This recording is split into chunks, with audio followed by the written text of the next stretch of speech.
ನಮಸ್ತೆ ಸರ್. ನಮಸ್ತೆ. ತಮ್ಮ ಪರಿಚಯ ಸರ್?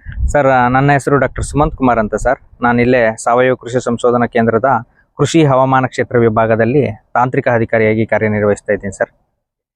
ಸರ್, ಇದು ನಮ್ಮ ಸಂಶೋಧನಾ ಕೇಂದ್ರದಲ್ಲಿ ಒಂದು ಪ್ರಾಯೋಜನೆ ಅಂತಿದೆ ಸರ್.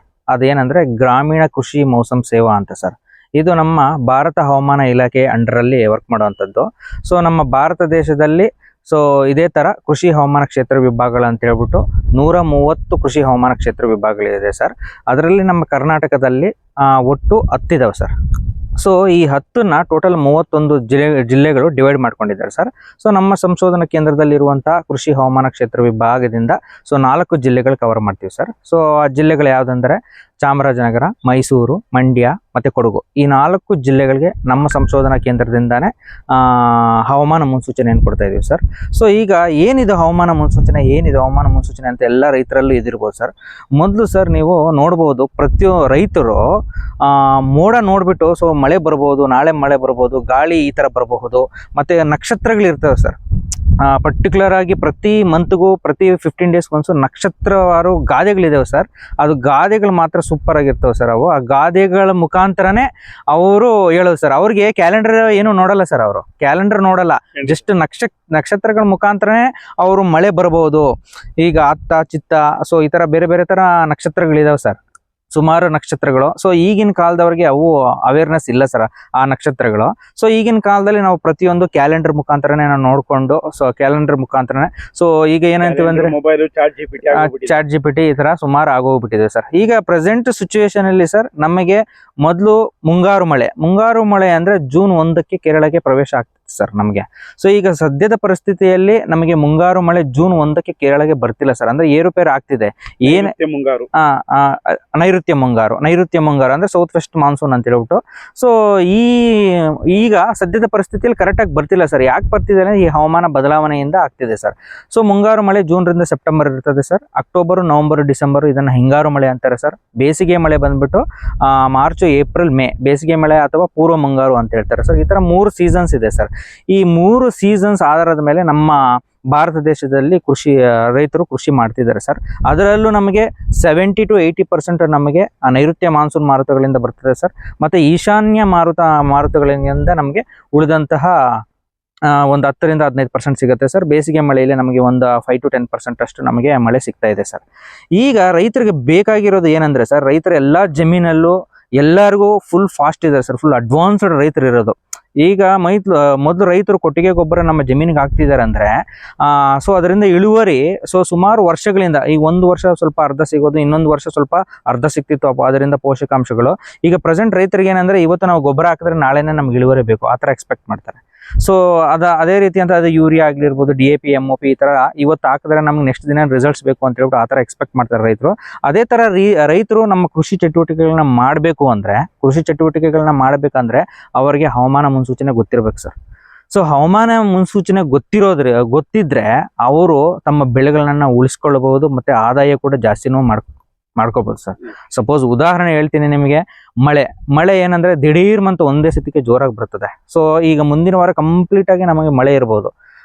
ರೈತರು ಏನ್ ಮಾಡ್ತಾರೆ ಅಂದ್ರೆ, ಸಿಂಪರಣೆ ಮಾಡಿದಾಗ ಈಗ ಔಷಧಿಗಳೆಲ್ಲ, ಕೀಟನಾಶಕಗಳು, ರೋಗನಾಶಕಗಳು, ಕಳೆನಾಶಕಗಳು ಸುಮಾರು ರೇಟ್ ಜಾಸ್ತಿ ಇದಾವೆ ಸರ್.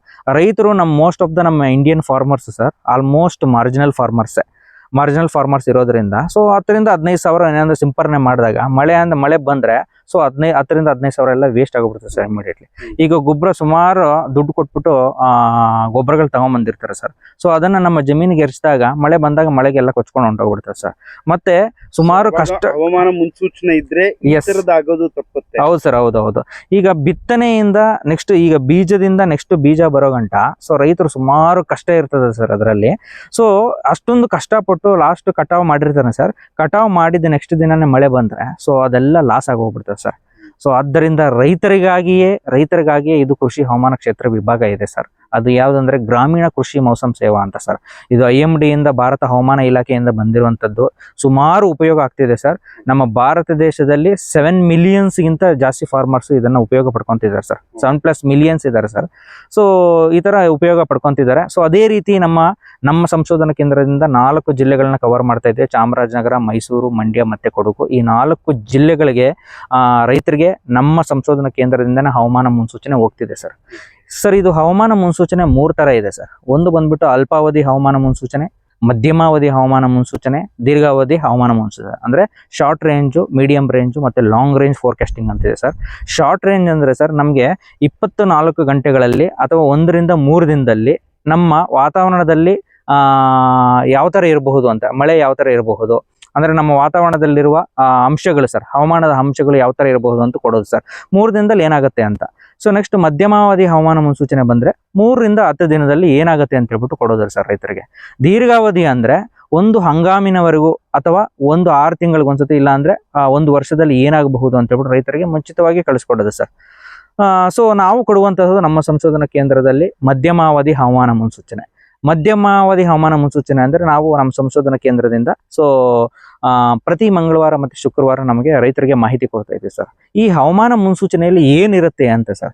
ಸೊ ಪ್ರತಿ ಮಂಗಳವಾರ ಸರ್, ಈ ಮಂಗಳವಾರದಿಂದ ನೆಕ್ಸ್ಟ್ 5 ದಿನ ಏನಾಗಬಹುದು, ಶುಕ್ರವಾರದಿಂದ ನೆಕ್ಸ್ಟ್ 5 ದಿನ ಏನಾಗಬಹುದು ಅಂತ ಸರ್. ಸರ್ ಅಕ್ಯುರಸಿ ಇದೆ. ಸೊ ಅಕ್ಯುರಸಿ ನಾವು ಎವ್ರಿ ಇಯರ್ ಕ್ಯಾಲ್ಕುಲೇಟ್ ಮಾಡ್ತಾ ಇರ್ತೀವಿ ಸರ್. ಎವ್ರಿ ಇಯರ್ ನಾವು ಕ್ಯಾಲ್ಕುಲೇಟ್ ಮಾಡಿ, ಸೊ ಯಾವ್ದ್ರಲ್ಲಿ ಬೆಸ್ಟ್ ಅಂತ ಹೇಳ್ಬಿಟ್ಟು ನಾವು ಕ್ಯಾಲ್ಕುಲೇಟ್ ಮಾಡಿ ನಾವು ರಿಪೋರ್ಟ್ಸ್ ಮಾಡ್ತಾ ಇದೀವಿ ಸರ್. ಅಕ್ಯುರಸಿ 60 to 70% ಇದೆ ಸರ್. 60 to 70% ಇದೆ. ಈ ಹವಾಮಾನ ಮುನ್ಸೂಚನೆಯಲ್ಲಿ ಏನೇನು ಅಂಶಗಳು ಇರ್ತಾವ ಅಂದ್ರೆ ಸರ್, ಆ ವಾತಾವರಣದ ಅಂಶಗಳು ಏನೇನು ಇರ್ತಾವ ಅಂದ್ರೆ ಮಳೆಯ ಪ್ರಮಾಣ ಸರ್. ಮಳೆಯ ಪ್ರಮಾಣ ಭಾರಿ ಇಂಪಾರ್ಟೆಂಟು. ಸೊ ಮಳೆ ಜಾಸ್ತಿ ಆದಾಗ ಏನಾಗುತ್ತೆ, ಕಡಿಮೆ ಆದಾಗ ಏನಾಗುತ್ತೆ ಅಂತ ಅದನ್ನು ಇರ್ತವೆ ಸರ್. ನೆಕ್ಸ್ಟ್ ಗರಿಷ್ಠ ಉಷ್ಣಾಂಶ, ಕನಿಷ್ಠ ಉಷ್ಣಾಂಶ, ಗಾಳಿಯ ವೇಗ, ಗಾಳಿಯ ದಿಕ್ಕು ಮತ್ತೆ ನಮ್ಮ ತೇವಾಂಶ. ಸೊ ಎಲ್ಲ ಅಂಶಗಳು ನಮ್ಮ ಹವಾಮಾನ ಮುನ್ಸೂಚನೆಯಲ್ಲಿ ಇರುತ್ತೆ ಸರ್. ಈಗ ಈ ಹವಾಮಾನ ಮುನ್ಸೂಚನೆ ರೈತರಿಗೆ ಹವಾಮಾನ ಮುನ್ಸೂಚನೆ ಒಂದೇ ಕೊಡಲ್ಲ ಸರ್ ನಾವು. ಈ ಹವಾಮಾನ ಅಂಶಗಳು ಏನೇನಿದಾವೆ, ಈ ಹವಾಮಾನ ಅಂಶಗಳು ನಮ್ಮ ವಾತಾವರಣದಲ್ಲಿ ಜಾಸ್ತಿ ಆದಾಗ ನಮ್ಮ ಕೃಷಿ ಬೆಳೆಗಳಲ್ಲಿ ಪ್ರೆಸೆಂಟ್ ಹಂತಗಳು, ರೈತರ ಜಮೀನಲ್ಲಿ ಯಾವ್ಯಾವ ಹಂತಗಳಿದಾವೋ ಆ ಹಂತಗಳಿಗೆ ಅನುಗುಣವಾಗಿ ನಾವು ಹವಾಮಾನ ಮುನ್ಸೂಚನೆ ಮತ್ತೆ ಕೃಷಿ ಸಲಹೆಗಳನ್ನ ಕೊಡ್ತೀವಿ ಸರ್. ಈಗ ಯಾವುದೋ ಒಂದು ಬೆಳೆ ಸರ್ ಈಗ ಕಟಾವ್ ಸ್ಟೇಜ್ ಅಲ್ಲಿ ಇರ್ತದೆ, ಇಲ್ಲ ಅಂದ್ರೆ ಸಂದಿಗ್ಧ ಹಂತಗಳು ಸರ್. ಈಗ ಬೆಳವಣಿಗೆ ಹಂತ ಇರ್ತದೆ, ಸೊ ಕಾಳು ಕಚ್ಚುವ ಹಂತ ಇರ್ತದೆ, ಕಾಳು ಬಳಿಯುವ ಹಂತದಲ್ಲಿ ಇರ್ತವೆ. ಸೊ ಆ ಹಂತದಲ್ಲಿ ಈ ನಮ್ಮ ವಾತಾವರಣದ ಅಂಶಗಳು ಸರ್, ಅವು ಜಾಸ್ತಿ ಆದಾಗ ಯಾವ ಕೀಟಗಳು ಬರ್ತವೆ, ಯಾವ ರೋಗಗಳು ಬರ್ತವೆ, ಇಲ್ಲಾಂದ್ರೆ ಕಡಿಮೆ ಆದಾಗ ಯಾವ ಕೀಟಗಳು ಬರ್ತವೆ, ಯಾವ ರೋಗಗಳು ಬರ್ತವೆ, ಅದನ್ನ ಯಾವ ತರ ಹತೋಟಿ ಮಾಡಬೇಕು ಅಂದ್ರೆ ಹವಾಮಾನ ಮುನ್ಸೂಚನೆಯ ಜೊತೆಗೆ ಕೃಷಿ ಸಲಹೆಗಳನ್ನು ಕೂಡ ಅದರಲ್ಲಿ ನಾವು ಇನ್ಕ್ಲೂಡ್ ಮಾಡಿಬಿಟ್ಟು ರೈತರಿಗೆ ವಿವಿಧ ಮಾಧ್ಯಮಗಳ ಮುಖಾಂತರ ಕಳಿಸ್ಕೊಡ್ತಾ ಇದೀವಿ ಸರ್. ನಮ್ದು ಯಾವ ತರ ರೈತರಿಗೆ ಸಿಗುತ್ತೆ ಅಂದ್ರೆ ಸರ್, ಮೋಸ್ಟ್ ಆಫ್ ದ ಫಾರ್ಮರ್ಸ್ಗೆ ಸಿಗೋದು ಸಂಜೆ ಬೆಸ್ಟ್ ಟೈಮ್ ಸರ್. ನನಗೆ ಕಾಂಟ್ಯಾಕ್ಟ್ ಮಾಡೋದು ಫಾರ್ಮರ್ಸ್ ಸಂಜೆ 4 ಗಂಟೆ ಮೇಲೆ ಸುಮಾರು ಜನ ರೈತರು ಫೋನ್ ಮಾಡ್ತಿರ್ತಾರೆ. ನಾಳೆ ಮಳೆ ಬರುತ್ತಾ ಇಲ್ವಾ, ನಾಳೆ ಮಳೆ ಬರುತ್ತಾ ಇಲ್ವಾ ಅಂತ ಹೇಳ್ಬಿಟ್ಟು ಕಾಂಟ್ಯಾಕ್ಟ್ ಮಾಡ್ತಿರ್ತಾರೆ ಸರ್. ನಾವ್ ಏನ್ ಮಾಡ್ತೀವಿ ಅಂದ್ರೆ ನಮ್ಮ ಸಂಶೋಧನಾ ಕೇಂದ್ರದಿಂದ ಸುತ್ತಮುತ್ತಲ ಇರುವಂತಹ ಮತ್ತೆ ನಮ್ಮ ಜಿಲ್ಲೆಗಳಲ್ಲಿ ಇರುವಂತಹ ರೈತ ಸಂಪರ್ಕ ಕೇಂದ್ರಗಳಿಗೆ ಇಮೇಲ್ ಮುಖಾಂತರ ಕಳಿಸ್ಕೊಡ್ತೀವಿ ಸರ್. ಸೊ ರೈತರೆಲ್ಲ ರೈತ ಸಂಪರ್ಕ ಕೇಂದ್ರಗಳಿಗೆ ಹೋಗಿ ಸಂಪರ್ಕಿಸಿದಾಗ ಸೊ ಅವರು ನಮ್ಮ ಕಾಂಟ್ಯಾಕ್ಟ್ ನಂಬರ್ ಕೊಡ್ತಾರೆ ಸರ್. ಕಾಂಟ್ಯಾಕ್ಟ್ ನಂಬರ್ ಕೊಟ್ಬಿಟ್ಟು ಸೊ ಇವ್ರ ಕಡೆಯಿಂದ ನಿಮಗೆ ಹವಾಮಾನ ಮಾಹಿತಿ ಸಿಗುತ್ತೆ, ಸೊ ಇವ್ರ ಕಡೆಯಿಂದ ನೀವು ತಗೋಬಹುದು ಅಂತ ಹೇಳ್ಬಿಟ್ಟು ಅವರು ಕೃಷಿ ಅಧಿಕಾರಿಗಳು ಮತ್ತೆ ನಮ್ಮ ಕೃಷಿ ಇಲಾಖೆಯವರೆಲ್ಲ ಮಾಹಿತಿ ಕೊಡ್ತಿರ್ತಾರೆ ಸರ್ ಈ ತರ. ನೆಕ್ಸ್ಟ್ ಇದಾದ ನಂತರ ಸರ್ ನಾವು ವಾಟ್ಸಪ್ ಗುಂಪುಗಳಿದಾವೆ ಸರ್. ಸುಮಾರು ನಮ್ಮ ಹತ್ರ ನನ್ನ ಮೊಬೈಲಲ್ಲೇ ಒಂದು 100 ರಿಂದ 120 ವಾಟ್ಸಪ್ ಗುಂಪುಗಳಿದಾವೆ ಸರ್, 4 ಜಿಲ್ಲೆಗಳು ಸೇರಿ. ಒಂದೊಂದು ಗ್ರೂಪಲ್ಲೂ ಏನಿಲ್ಲ ಅಂದ್ರೆ 800 ರಿಂದ 1200 ಜನ ಇದ್ದಾರೆ ಸರ್ ಒಂದೊಂದು ಗ್ರೂಪಲ್ಲೂ. ಸೊ ನಾವೇನ್ ಮಾಡ್ತೀವಿ ಅಂದ್ರೆ ನಾವು 4 ಜಿಲ್ಲೆಗಳದ್ದು ನಾನು ಈ ವಾಟ್ಸಪ್ ಗುಂಪುಗಳಲ್ಲಿ ನಾವು ಶೇರ್ ಮಾಡ್ತೀವಿ ಸರ್. ಇದರಿಂದ ಸುಮಾರು ಜನ ಸರ್, ನಾನು ಇಷ್ಟೊಂದು 800 ಜನ 1200 ಜನ ಇರ್ತಾರೆ, ಯಾರು ನೋಡ್ತಾರೆ ಬಿಡು ನಮ್ಮ ಅಬ್ಸರ್ವೇಷನ್ಸ್ ಅನ್ಕೊಂತೀನಿ ಸರ್. ಅದರಿಂದ ಸುಮಾರು ಜನಕ್ಕೆ ಉಪಯೋಗ ಆಗಿದೆ ಸರ್. ನಾನೇನಾದ್ರೂ ಇಫ್ ಇನ್ ಕೇಸ್ ಏನಾದ್ರೂ ಹವಾಮಾನ ಮುನ್ಸೂಚನೆ ಕಳಿಸೋದು ತಡವಾದ್ರೆ ಇಮಿಡಿಯೇಟ್ಲಿ ನನಗೆ ರೈತರು ಫೋನ್ ಮಾಡ್ತಾರೆ, ಸರ್ ಇನ್ನೂ ವಾಟ್ಸಪ್ ಮೆಸೇಜ್ ಬಂದಿಲ್ಲ ಅಂತ ಹೇಳ್ಬಿಟ್ಟು ನನಗೆ ಫೋನ್ ಮಾಡ್ತಿರ್ತಾರೆ ಸರ್, ನಾನೇನಾದ್ರೂ ಮರ್ತಿದ್ರೆ ಕಳಿಸೋದು. ಸೊ ಈ ತರ ಸುಮಾರು ಜನಕ್ಕೆ ರೈತರಿಗೆ ಉಪಯೋಗ ಆಗಿದೆ ಸರ್. ಪ್ರತಿ ಮಂಗಳವಾರ ಮತ್ತೆ ಶುಕ್ರವಾರ ಸರ್, ವಾರಕ್ಕೆ 2 ಬಾರಿ ಸರ್. ಸೊ ಈ ತರ ತುಂಬಾ ಜನ ಉಪಯೋಗ ಪಡ್ಕೊಂಡಿದ್ದಾರೆ ಸರ್. ಅದೇ ರೀತಿ ನಮ್ಮ ರೇಡಿಯೋ ಕಾರ್ಯಕ್ರಮ sir, all India radio Mysuru ಇದೆ. ಸೊ ಅದರಲ್ಲೂ ನಾನು ಯಾವ ತರ ಇರಬಹುದು ಅಂತಾನು ಹೇಳಿದ್ದೆ ಸರ್. ಈ ವರ್ಷ ನೋಡ್ಬೋದು ಸರ್, ಈ ವರ್ಷ ನಮಗೆ ಬರಗಾಲ, ಈಗ 2016 ನಮಗೆ ಡ್ರಾಟ್ ಇಯರ್ ಅಂತ ಹೇಳ್ಬಿಟ್ಟು ಡಿಕ್ಲೇರ್ ಆಗಿತ್ತು ನಮಗೆ. 2016ರಲ್ಲಿ ನಮಗೆ ಮೈಸೂರು ಜಿಲ್ಲೆಯಲ್ಲಿ ಸರ್ ಸುಮಾರು 45% ನಮಗೆ ಕೊರತೆ ಆಗಿದೆ. ಸೊ ಸಾಮಾನ್ಯ ಮಳೆಗೆ ಹೋಲಿಸ್ಕೊಂಡ್ರೆ 45ರಷ್ಟು ಕೊರತೆ ಆಗಿದೆ. ಸೊ ಇದೇನಂದ್ರೆ ಎಲ್ನಿನೋ ಅಂತಿದ್ದಾರೆ ಸರ್ ಈ ವರ್ಷ. ಸೊ ಮೊದಲೆಲ್ಲ ರೈತರಿಗೆ ಎಲ್ನಿನೋ ಅಂದ್ರೆ ಏನು, ಲಾನಿನ ಅಂದ್ರೆ ಏನು ಅಂತ ಸುಮಾರು ಜನಕ್ಕೆ ಗೊತ್ತಿರಲಿಲ್ಲ ಸರ್. ಸೊ ಈ ವರ್ಷ ಏನಂದ್ರೆ ಪ್ರತಿಯೊಬ್ಬರು ರೈತರಿಗೂ ಎಲ್ನಿನೋ ಅಂದ್ರೆ ಏನೋ ಒಂದು ಅರ್ಥ ಗೊತ್ತಾಗಿದೆ ಸರ್. ಯಾಕಂದ್ರೆ ನಾವು ಜೂನ್ ತಿಂಗಳಲ್ಲೇ ಅಂದ್ರೆ ಏಪ್ರಿಲ್ ಮೇ ಟೈಮಲ್ಲಿ ನಾವು ರೈತರಿಗೆ ಮಾಹಿತಿ ಕೊಟ್ಟಿದ್ದೀವಿ ಸರ್. ಸೊ ಈ ವರ್ಷ ಎಲ್ನಿನೋ ಆಗಬಹುದು, ರೈತರು ಮಳೆ ನೋಡಿಕೊಂಡು ನೀವು ಕೃಷಿನ ಸ್ಟಾರ್ಟ್ ಮಾಡೋದು ತುಂಬಾ ಉತ್ತಮ ಅಂತ ಹೇಳ್ಬಿಟ್ಟು ನಾವು ಮುಂಚಿತವಾಗಿ ರೈತರಿಗೆ ಮಾಹಿತಿಯನ್ನು ಕೊಟ್ಟಿದ್ದೀವಿ ಸರ್. ಈಗ ಸೊ ನಮಗೆ ಕಳೆದ ವರ್ಷ 2025ರಲ್ಲಿ ನಮಗೆ ನವೆಂಬರ್ ಮತ್ತೆ ಡಿಸೆಂಬರ್ ವಾಡಿಕೆ ಮಳೆಗಿಂತ ಕಡಿಮೆ ಆಗಿತ್ತು, ಅಂದ್ರೆ 2025ರಲ್ಲಿ ಸರ್. ಸೊ ಆಗಿಂದ ನಮಗೆ ಎಲ್ನಿನೋ ಶುರು ಆಗಿದೆ ಸರ್. ನಮಗೆ ಜನವರಿ ಫೆಬ್ರವರಿ ಮಾರ್ಚ್ ಅಲ್ಲಿ ಈ ವರ್ಷ ಎಲ್ನಿನೋ ಇದೆಯಾ ಇಲ್ವಾ, ಸಮುದ್ರದ ಪೆಸಿಫಿಕ್ ಮಹಾಸಮುದ್ರದಲ್ಲಿ ತಾಪಮಾನ ಹೆಚ್ಚಾಗಿದೆ ಇಲ್ವಾ ಅಂತ ಹೇಳ್ಬಿಟ್ಟು ಕನ್ಫರ್ಮ್ ಆಯ್ತು ಸರ್ ನಮಗೆ. ಸಾರಿ ಇಲ್ಲಿ ಸರ್, ಎಲ್ನಿನೋ ಸ್ಪ್ಯಾನಿಷ್ ಭಾಷೆಯಲ್ಲಿ ಎಲ್ನಿನೋ ಅಂದ್ರೆ ಹುಡುಗ ಅಂತ ಅರ್ಥ ಸರ್, ಲಾನಿನ ಅಂದ್ರೆ ಹುಡುಗಿ ಅಂತ ಅರ್ಥ ಸರ್. ಎಲ್ನಿನೋ ಏನಂದ್ರೆ ಸರ್, ಇವೆರಡು ಒಂದು ಪ್ರೋಸೆಸ್ ಸರ್. ಇದು ಪೆಸಿಫಿಕ್ ಮಹಾಸಮುದ್ರದಲ್ಲಿ ಆಗುವಂತ ಒಂದು ಪ್ರೋಸೆಸ್. ಸಮುದ್ರದ ತಾಪಮಾನ ಜಾಸ್ತಿ ಆದಾಗ ಸರ್, ನಮಗೆ ಅವತ್ತು ಅದನ್ನ ತಾಪಮಾನ ಜಾಸ್ತಿ ಆದಾಗ ಸೊ ಮಳೆ ನಮ್ಮ ದೇಶಕ್ಕೆ ಬರೋ ಬದಲು ಏನಾಗುತ್ತೆ ಅಂದ್ರೆ, ಸೊ ಅಲ್ಲಿ ವ್ಯಾಪಾರ ಮಾರುತಗಳೆಲ್ಲ ವೀಕ್ ಆಗುತ್ತೆ. ಸೊ ನಮ್ಮ ದೇಶಕ್ಕೆ ಬರುವಂತ ಮಳೆ ಏನಾಗುತ್ತೆ ಅಂದ್ರೆ ಬೇರೆ ಕಡೆ ಹೊಂಟೋಗ್ಬಿಡುತ್ತೆ, ಬೇರೆ ದೇಶ ಅಂದ್ರೆ ಸೌತ್ ಅಮೆರಿಕಾ ಆಸ್ಟ್ರೇಲಿಯಾ ಕಡೆ ಹೋಗುತ್ತೆ ಸರ್. ಸೊ ಆವಾಗ ನಮಗೆ ಬರಗಾಲ ಕಾಣಿಸ್ಕೊಳ್ಳುತ್ತೆ ಸರ್. ಲಾನಿನದಿಂದಾನೇ ನಮಗೆ ಮಳೆ ಬರುವಂಥದ್ದು ಸರ್. ಲಾನಿನ ವಿಪರೀತ ಆದ್ರೂ ಕೂಡ ನಮಗೆ ಜಲಪ್ರಲಯ ಸೊ ಈ ತರ ಎಲ್ಲ ಬರ್ತದೆ ಸರ್. ಅದೇ ರೀತಿ ಪ್ರತಿ 3 ಮತ್ತೆ 4 ವರ್ಷಗಳಿಗೊಮ್ಮೆ ಈ ತರ ಆಗ್ತಿತ್ತು. ಸೊ ಈ ವರ್ಷ ನಮಗೆ ಎಲ್ನಿನೋ ಬಂದಿದೆ. ಸೊ ಎಲ್ನಿನೋ ಎಲ್ಲಿ ಗಂಟ ಇರ್ತದೆ ಅಂದ್ರೆ, ಸೊ ಡಿಸೆಂಬರ್ ಗಂಟ ಇರ್ತದೆ. ಅಕ್ಟೋಬರ್ ಮುಂಬರುವ ತಿಂಗಳುಗಳಲ್ಲಿ, ಅಕ್ಟೋಬರ್ ಆಗಿರ್ಬೋದು, ನವೆಂಬರ್ ಆಗಿರ್ಬೋದು, ಡಿಸೆಂಬರ್ ಆಗಿರ್ಬೋದು, ಮುಂಬರುವ ತಿಂಗಳುಗಳಲ್ಲಿ ವಿಪರೀತ ಇರುತ್ತೆ ಸರ್, ವಿಪರೀತ ಇರುತ್ತೆ.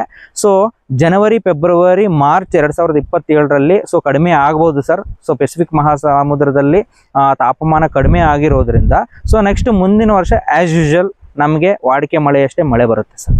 ಸೊ ಮುಂದಿನ ವರ್ಷ ಯಾವುದೇ ರೀತಿಯಂತ ಪ್ರಾಬ್ಲಮ್ ಇರಲ್ಲ ಸರ್. ಸೊ ಇದು ಎಲ್ನಿನೋ ಮತ್ತೆ ಲಾನಿನೋ. ಸೊ ಇದು ನಮ್ಮ ಸಂಶೋಧನಾ ಕೇಂದ್ರದಲ್ಲಿರುವಂತ ಒಂದು ಕೃಷಿ ಹವಾಮಾನ ಕ್ಷೇತ್ರ ವಿಭಾಗದ ಬಗ್ಗೆ ಸೊ ಇದು ಮಾಹಿತಿ.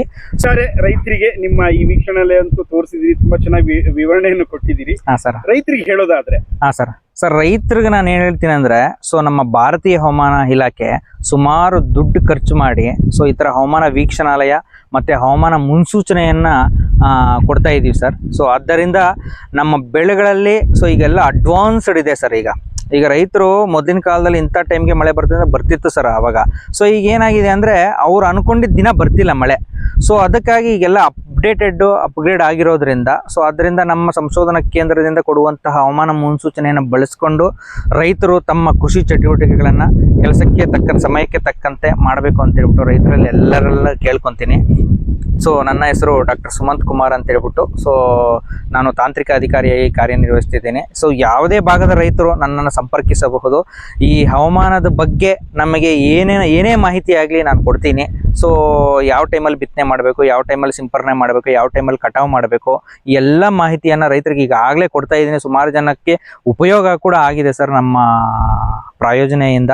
ಸೊ ಆದ್ದರಿಂದ ರೈತರು ಏನೇ ಮಾಹಿತಿ ಇದ್ರೆ ನನ್ನ ಸಂಪರ್ಕಿಸಬೇಕಂತ ಹೇಳ್ಬಿಟ್ಟು ಕೇಳ್ಕೊಂತ ಇದ್ದೀನಿ. ಧನ್ಯವಾದಗಳು ಸರ್. ಧನ್ಯವಾದಗಳು. ವಿಸ್ತೃತವಾಗಿ ಹವಾಮಾನ ಆಧಾರಿತ ಕೃಷಿಯನ್ನು ಹೇಗೆ ಮಾಡಬೇಕು, ಹೇಗೆಲ್ಲ ಮಾಪನಗಳು ಇದಾವೆ ಅದನ್ನ ವಿವರಿಸ್ಕೊಟ್ಟಿದ್ದೀರಾ ಸಂಕ್ಷಿಪ್ತವಾಗಿ. ಧನ್ಯವಾದಗಳು. ಓಕೆ ಸರ್, ಧನ್ಯವಾದಗಳು ಸರ್.